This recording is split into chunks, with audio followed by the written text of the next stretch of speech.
They were passionate about it. They had given their whole lives to it. They worked in the junior church part of it. They loved the Lord. They took us in like family. We started working over there, and they had us in their home. They even bought a house to have a great room in it, so they could have Bible studies in their house. They actually did that. They had 4 kids. Just a wonderful family. The kids loved the Lord. His wife was a hard worker in the church. He became a deacon. Wonderful man. Just really enjoyed our fellowship time with him. Well, some things started happening. You know, some things they didn't like. The music changed a little bit in the church. And it did. It changed. They started playing some of that modern style music, right? Let me think. Some other folks were getting involved in the ministry, so it kind of moved this fella into a different area of ministry. He became a deacon, but he didn't get to keep everything. His kids got a little older. They got into sports. All these different activities started popping up that in a short time they weren't even involved in that church anymore, but they was thinking about looking for another one.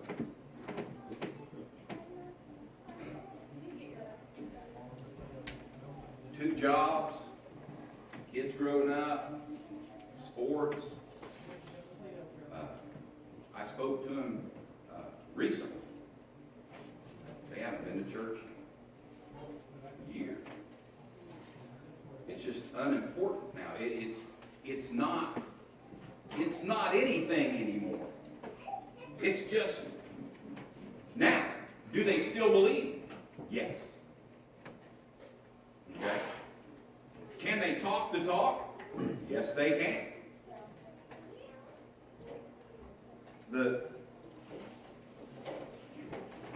The thing is, your life displays what's important to you. Did you get that? Your life displays what is important to you. I always like to make the idea of kind of evaluate your time.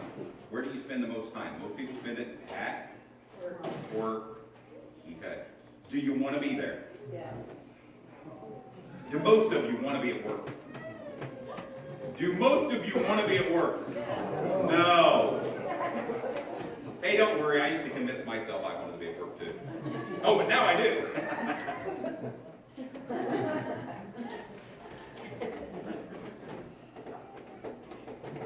When I looked when I was talking to this man, I asked him. I said, "What changed?" You know what he said to me?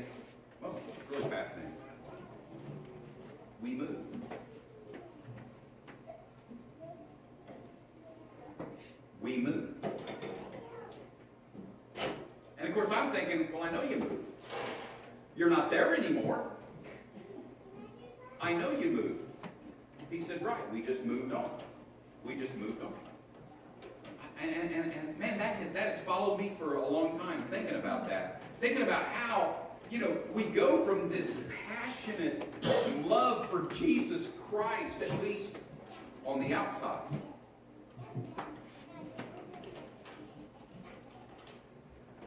I always wonder if he had built an altar in his home instead of that love for that church. Or maybe the love for the pastor, because him and the pastor were very close, until he got a little disgruntled. And then, all of a sudden, I wonder if the altar was just the one in the church. The dedication part. See, that's why I sincerely want to challenge you. Build the altar in your life, your relationship with Jesus Christ, between you and He. It's critical. Okay, now, I want to get to the whole family thing. This is a big deal because We can't place our experience with God on somebody else. We have to build this altar on our own. Number one, we need to build on our own prayer life. We need to build a prayer life. That is communication with God. That is not just you saying, God, I want this. God, I want this. God, I want this. By the way, He does care about what you want. You all know that, right? But He wants you to hear Him too. How do you hear Him? Some big audible voice. Can you just pick this up and hear Him?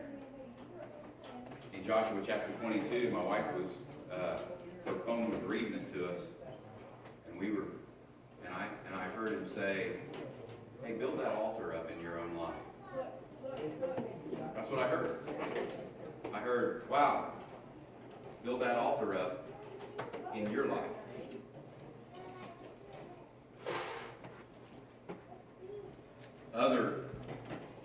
Everyone,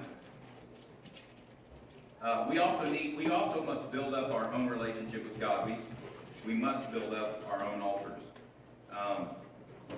Because there's going to be a time when that other person or that church or whatever is not going to be there. You know that, right? Okay, one thing that was kind of neat was I look at Sister Nola and I see a woman that God used to bring my oldest daughter to the Lord. I also see someone who's taught my kids, has taught my grandchildren, and then I see Scott. What a difference. Now Nola is still here, but she's not in that classroom anymore. So if anybody built her up as the altar, that's a problem, because it's moved. That's what I'm saying to each and every one is, we need to build up the altar in our own life, so when somebody tells you a story, you just don't go after it like a worm on a hook, or like a fish going after a worm on a hook. You can't do it. In Sunday school, we were talking about false teachers and I think, how did David Koresh do it? How did he get them people to just give their fortunes? What's that one fellow over there in Guyana? Years ago? Jim Jones. There's a popular name, Jim Jones. Jim Jones, if you're somewhere around here, I'm sorry. Jim Jones. I remember that. Guyana. You have to be a little older. A lot of you that are here, but they had these folks, when they left that land and built it on their side, they had focus. And their focus was to honor God.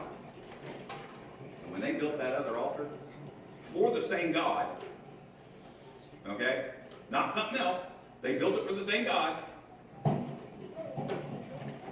They told them other people, whatever you do is what you do.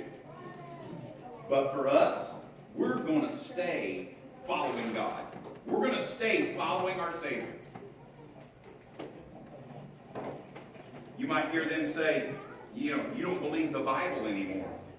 But we're going to. See, that's part of the altar that I had to build up in my own life. Number one, my wife may decide. I don't believe she will. I don't think she will. But she may decide one day she doesn't want to read the Bible anymore. She doesn't want anything to do with the Bible anymore. Do you know what's for me? I'm sticking to that altar, that relationship I have with Jesus Christ. Amen. And that's what I'm building up. I'm only 54, so I got some building to finish. It sounds so much older than I'm 36. It sounds really old at 15, 16, admit it.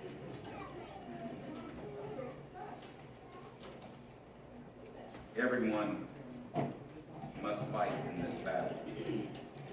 You don't have any right to sit there and expect somebody else to fight this battle with building up this altar in your life. You can't depend on your sister. You can't depend on your brother to fight this battle and then you just kind of sit back and let it roll. It's not how it works. You don't have any right to pray and depend on somebody else. Or you have no right to not pray and then depend on somebody else to do all the praying for you. How many depend on the prayer warriors in the church? I do. But you know, that doesn't eliminate my necessity that I need to pray. I got to pray. You do too. God hears our prayer. I tell you, I got a testimony. It's not mine, but it is mine. We had all the kids, the lighthouse over here. Oh, man, what a bummer. It got stopped. One part of the process was going to get stopped from building the lighthouse. Right over here. The youth center here in Bunker Hill. And it hit the director like a ton of bricks. Chris, hit him like a ton of bricks. He's like, oh. Got hit with a little bit of depression. We had a word of prayer for him at a lighthouse meeting. By morning, all we did was pray over him. We prayed over his family. Prayed over the lighthouse. By morning, the problem was being resolved. Not by his will. Not by the director's will. I mean, it's what he wanted, but it just started getting resolved in a pretty amazing way. That was prayer. You ever heard about somebody that was really ill and they prayed and all of a sudden they're alive again? Or they get better? Or some child that needed heart surgery and all of a sudden they didn't need it anymore? Coincidence? I don't think so. Everybody needs to be in prayer. All of us need to go fight.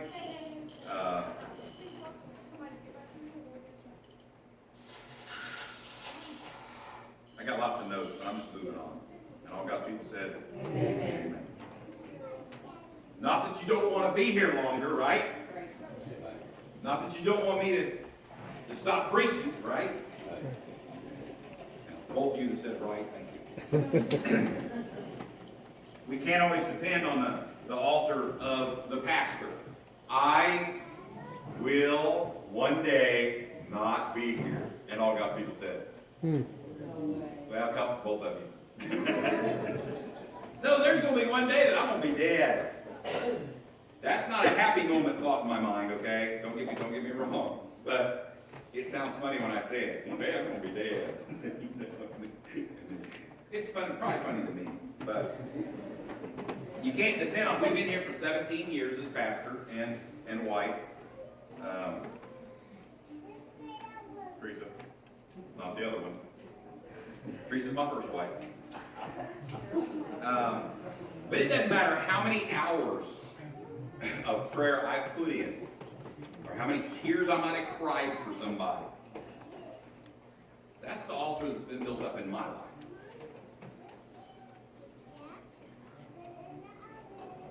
You got to build one up in your own. Everybody does. And I'll tell you something. When it comes to, we have to have an altar in our homes. Dad, Mom, there needs to be an altar in your home. Those kids need to know that's a sanctuary. They need to know that, man, my mom and dad, man, they trust God. You know? When I come into my home, I know that a lot of times the world tries to come in on you, the stuff that destroys you. And those kids don't even feel safe in their own home. They don't recognize it as that, but they don't really feel, it's like the world coming. In today's society, we don't really recognize a lot of it. I was telling them in Sunday school, and don't pick on me and say, well, he's straining at a gnat. Well, here's the deal. When my kids were young, we didn't watch anything but G and PG. And there was one show called Dad, it's a PG movie. It is not a PG movie. Anyway, but I was telling him about, I rented this, when you used to rent them, I rented this movie, and it was PG-13, and I put it in there and started playing, and it had some things in there that, you know, I just never had in my house. And my daughter looked at me, and I'm like, oh, we better shut that off, you know, and I shut that off, and my daughter looked at me, and she goes, what'd you expect? I said, well, I thought it was going to be funny, and it wouldn't be that bad, you know. And you know what she's looking at me as? Compromiser. She didn't call me that, but in her mind, compromiser.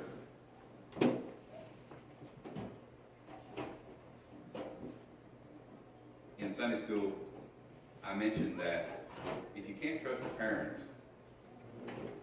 their word especially, you will never be able to trust God. Or it will be extremely difficult to start trusting God if you can't take the word of your parents. We need to have an altar in our homes. We need to be consistent in our homes. We need to have our own time of prayer with God. We need to have our own time of fasting. You pray for me on that one. It's not a joke. I wrote too many prayers. And I don't mean to take fasting lightly. I just really have a hard time fasting. But anyway, we must have our own time of soul winning. We must have our own time of proclaiming the gospel. We cannot continue to get by in this world depending on somebody else's altar. It's got to be in your life.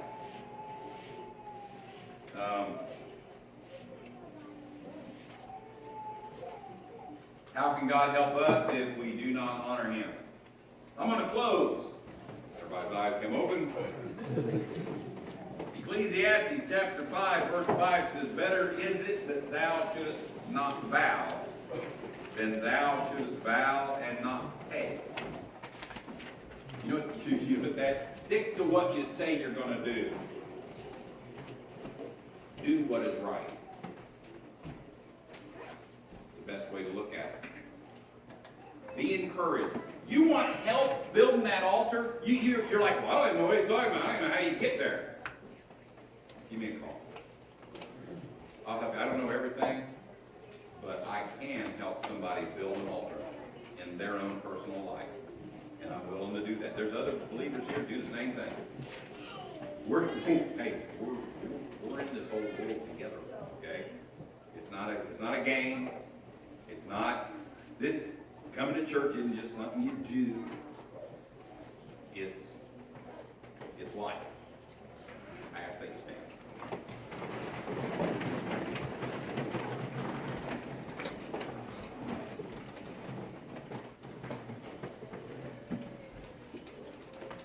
Some folks here maybe have built their life on somebody else's altar. Try to build their encouragement around that. Today it's time to start building your own. Or it's time to start depending on God for yourself. Start expecting God to hear you. And you start hearing Him. You doing all right today?